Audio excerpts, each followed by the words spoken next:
C'est un travail en collectif, une posture réflexive d'écoute et de partage en groupe pour avancer ensemble. C'est une expérience enrichissante de partage entre collègues. On n'est pas amené à se voir, mais là on se rencontre une fois sur des problématiques qui peuvent être communes.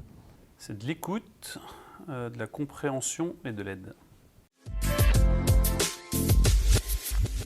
Un cadre et ça m'a apporté surtout des outils complémentaires dans mon poste de manager.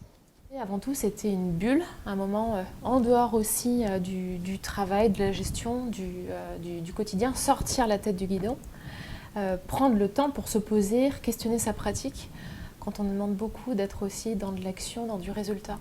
De prendre le temps d'écouter avant de vouloir répondre quand on nous expose des problèmes.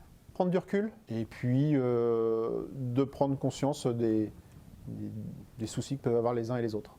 Ça m'a apporté à la fois sur la forme de savoir écouter l'autre et ne pas l'interrompre. Ça m'a apporté sur le fond également l'enrichissement des échanges avec les collègues et des techniques que je pourrais reproduire par la suite dans mon activité. Ça m'a éclairé sur les situations que je devais développer et ça m'a donné des réponses claires. Ouais, l'écoute. Ah, je dirais ma capacité d'écoute. Renforcer ma confiance en moi, c'est plus que sur une compétence. C'est-à-dire que je ne suis pas dans l'erreur, je suis sur le bon chemin, on va dire. Plus ça. De prendre plus de recul par rapport aux activités quotidiennes. Et il faut savoir se poser pour pouvoir réfléchir sur les problématiques auxquelles on est confronté. On écoute. Partager nos expériences. Moi, je pense que la professionnalisation, elle vient sur son poste de manager plus que sur les compétences professionnelles à proprement parler.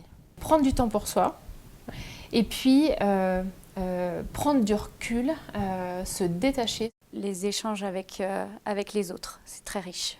Il y a plein de raisons, mais c'est un bon moment. Il faut vraiment y aller avec l'envie, sans a priori, et on en ressort grandi et plus motivé que jamais.